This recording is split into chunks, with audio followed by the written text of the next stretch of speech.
Viral video keributan antara Kajari Kabupaten Kediri, Pradhana Probo Setiarjo, dengan pengendara motor di Jalan Imam Bonjol, tepatnya di pertigaan Kodim 0809 Kediri. Bagaimana penggunaan senjata api di lingkungan kejaksaan? Artinya, bila mana terjadi permasalahan hukum akibat penggunaan senjata api dinas oleh jaksa dalam pelaksanaan tugas dan wewenangnya. Bapak Kajari Kabupaten memiliki surat izin khusus penggunaan senjata api yang dikeluarkan oleh Bayendal Kampori dan masih berlaku sampai tahun 2020.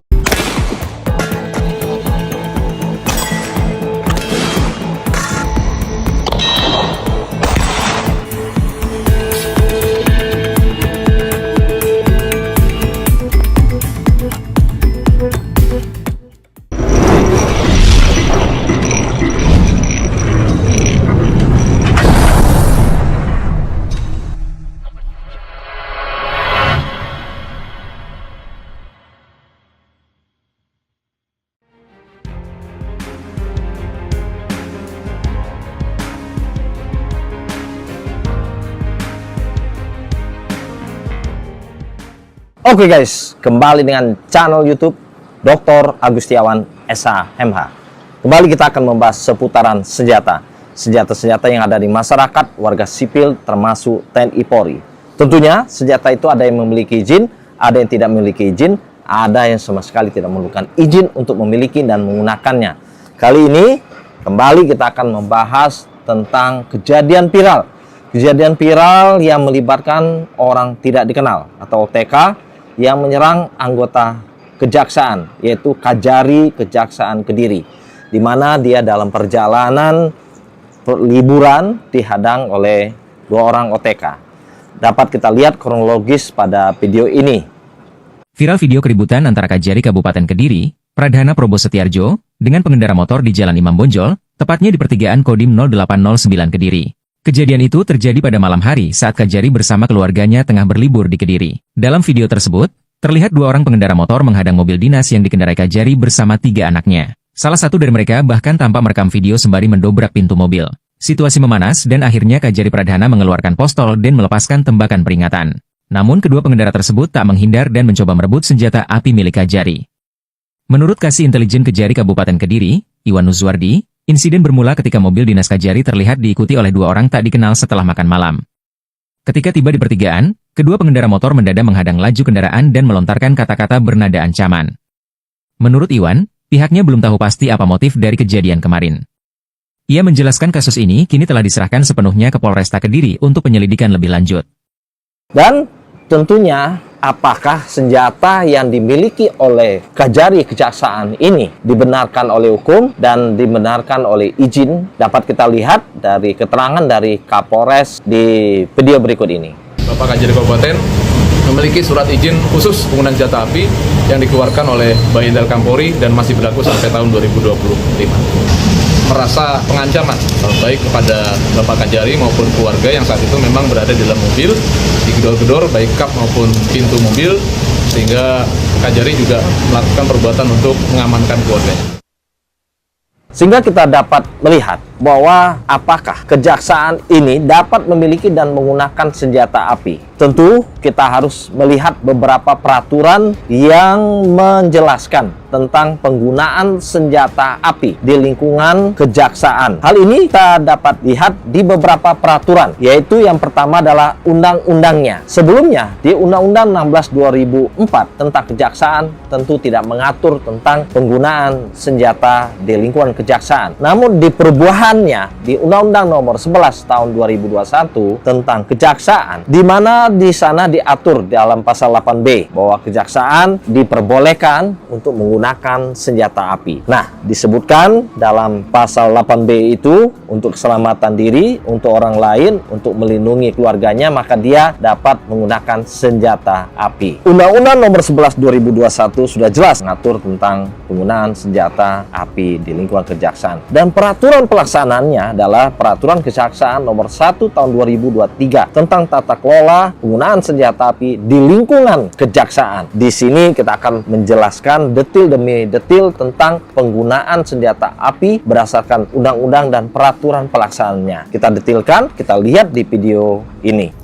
Selanjutnya kita akan membahas tentang beberapa peraturan perundang-undangan tentang yang mengatur apakah jaksa dapat memiliki atau menggunakan senjata api. Sebagaimana diatur oleh Undang-Undang Republik Indonesia Nomor 11 Tahun 2021 tentang perubahan atas Undang-Undang Nomor 16 Tahun 2004 tentang Kejaksaan Republik Indonesia. Artinya, semenjak adanya Undang-Undang Nomor 11 Tahun 2021 ini, perubahan yang menjelaskan bagaimana jaksa dapat memiliki dan menggunakan senjata api. Disebutkan dalam pasal 8B, dalam pelaksanaan tugas dan wewenang, jaksa dapat dilengkapi dengan senjata api serta sarana prasarana lainnya sesuai dengan ketentuan peraturan perundang-undangan. Sehingga untuk peraturan pelaksanaannya dari Undang-Undang Nomor 11 Tahun 2021 ini disebutkan dalam peraturan Kejaksaan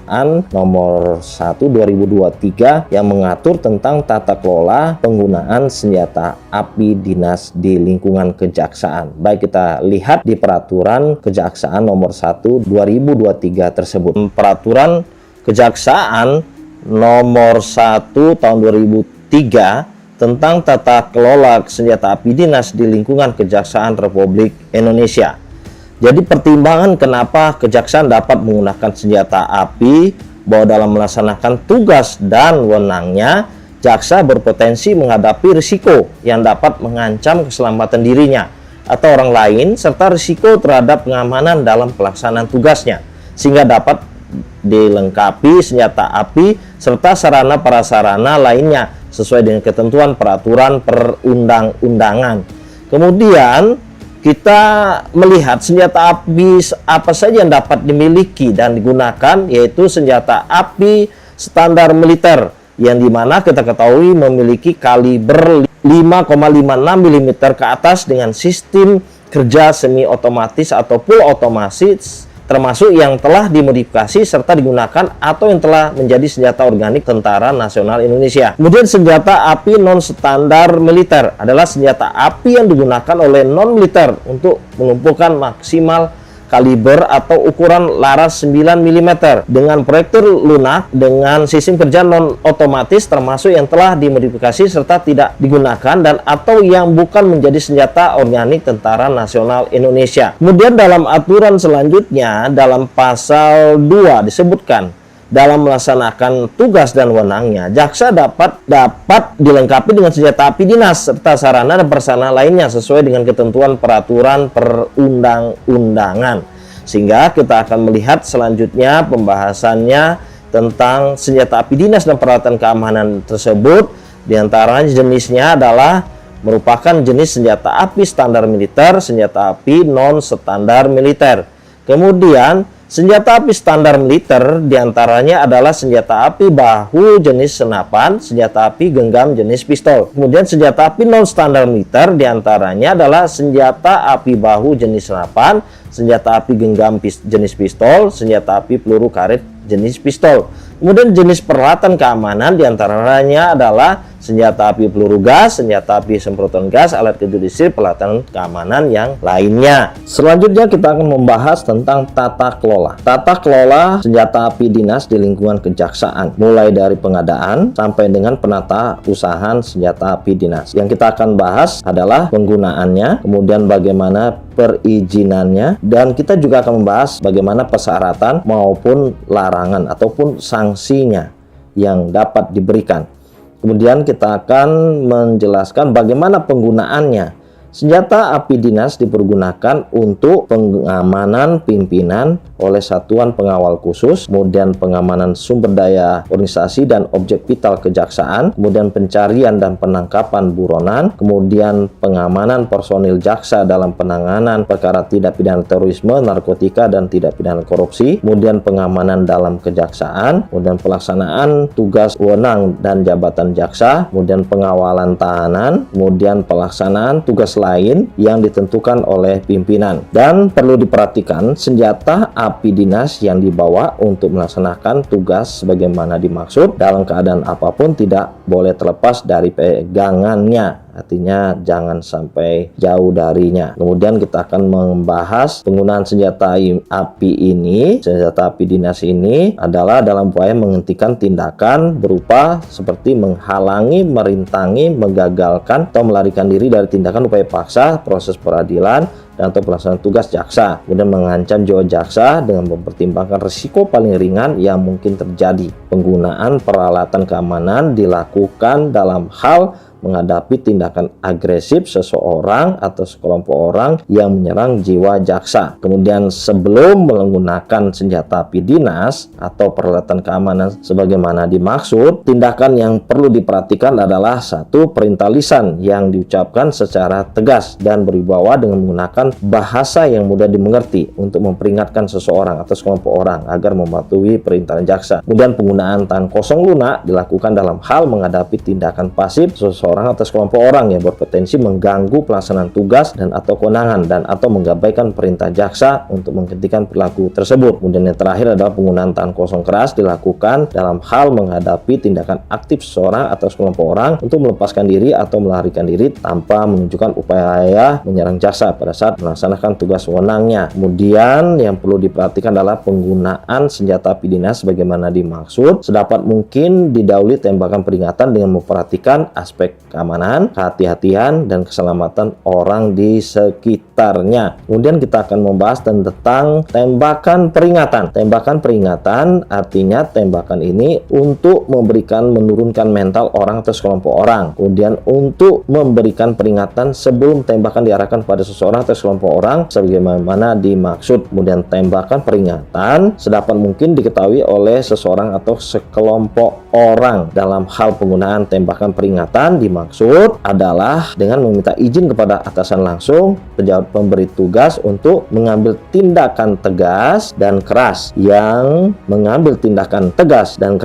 seimbang sesuai dengan situasi dan kondisi dan melepaskan tembakan ke arah anggota tubuh dengan tujuan melumpuhkan. Selanjutnya kita akan membahas tentang bila mana terjadi permasalahan hukum akibat penggunaan senjata api dinas oleh jaksa dalam pelaksanaan tugas dan wewenangnya. Maka izin penggunaan senjata api dinas dapat dicabut dan ditarik dari penguasaannya serta terhadap jaksa yang bersangkutan dapat diberikan bantuan hukum sesuai dengan ketentuan peraturan perundang-undangan. Dalam hal permasalahan hukum sebagaimana dimaksud tidak terbukti dapat diberikan kembali izin penggunaan senjata api dinas sepanjang jaksa yang bersangkutan memenuhi persyaratan sebagaimana diatur dalam peraturan kejaksaan. Kemudian dalam hal selanjutnya kita akan bahas adalah tentang perizinannya. Untuk perizinan, izin penggunaan senjata api standar militer diterbitkan oleh Jaksa Agung, sedangkan izin penggunaan senjata api non standar militer diterbitkan sesuai dengan ketentuan peraturan perundang-undangan. Kemudian untuk izin penggunaannya ini AAP dinas melekat pada tugas wewenang dan atau jabatan jaksa. Kemudian izin penggunaan senjata api dinas sebagaimana dimaksud untuk jangka waktu 1 tahun sejak tanggal diterbitkan. Kemudian izin penggunaan senjata api dinas sebagaimana dimaksud dapat diperpanjang setiap 1 tahun. Kemudian permohonan perpanjangan izin penggunaan senjata api dinas sebagaimana dimaksud dalam waktu paling lambat 3 bulan sebelumnya masa berlaku izin penggunaan senjata api dinas berakhir. Lalu bagaimana persyaratannya? Untuk persyaratan yang harus dipenuhi bagi jaksa untuk mendapat izin penggunaan senjata api dinas dan perpanjangan izin penggunaan senjata api dinas sebagaimana berikut. Yang pasti sehat jasmani dan rohani, kemudian tidak sedang dalam penjatuhan sanksi, kemudian mendapatkan rekomendasi dari atasan langsung, kemudian dinyatakan lulus psikotes, dinyatakan lulus oleh tim asesmen, kemudian memiliki sertifikat dan surat keterangan keterampilan penggunaan senjata api yang diterbitkan oleh instansi atau lembaga yang berwenang. Kemudian kita akan membahas bagaimana tentang larangan dan sanksinya. Ini paling penting, yaitu larangan dan sanksi yang terdapat dalam pasal 33 oleh Peraturan Kejaksaan nomor 1 tahun 2023 ini. Jaksa dilarang menggunakan senjata api dinas tidak sesuai dengan ketentuan peraturan perundang-undangan, menggunakan senjata api dinas untuk kepentingan pribadi, kemudian sengaja atau lalai menyebabkan kehilangan senjata api dinas, kemudian sengaja atau lalai yang menyebabkan kerusakan senjata api dinas, kemudian sengaja atau lalai yang menyebabkan beralihnya senjata api dinas pada pihak yang tidak berhak. Kemudian dalam hal pelanggaran atas larangan sebagaimana dimaksud, maka ada dua hal, yaitu pencabutan izin penggunaan senjata api dinas dan atau penarikan senjata api dinas, kemudian hukuman disiplin atau sanksi pelanggaran kode etik dan kode perilaku jaksa sesuai dengan ketentuan peraturan perundang-undangan. Nah, inilah untuk peraturan dalam Kejaksaan nomor 1 tahun 2023 ini. Oke guys, itu tadi kita sudah jelaskan bagaimana penggunaan senjata api di lingkungan kejaksaan. Artinya di lingkungan senjata kejaksaan ini adalah senjata dinas yang dikelola, diperuntukkan, digunakan oleh kejaksaan. Oleh karena itu, di kejaksaan tentu memperbolehkan menggunakan senjata api dengan persyaratan-persyaratan yang sudah disebutkan tadi, dengan penggunaan yang disebutkan tadi. Terkait dengan tembakan peringatan juga memperlihat dari aspek kehati-hatian, aspek waspadaan, dan aspek dari wilayah dari tembak peringatan juga, karena dalam tembakan peringatan itu, ingat, peluru itu akan membalik dan akan mengenai sasaran yang memang tidak kita inginkan, akan menjadi korban. Oleh karena itu, tembakan peringatan itu harus hati-hati, harus waspada. Sebaiknya dalam menggunakan tembakan peringatan itu dengan menggunakan peluru hampa. Oke guys, itu tadi tayangan kita kali ini tentang membahas senjata di lingkungan kejaksaan dan membahas tentang kejadian video viral. Semoga tayangan ini bermanfaat. Jangan lupa like video ini, jangan lupa share video ini, jangan lupa komen video ini, tentunya subscribe bersama channel YouTube Dr. Agustiawan SH MH.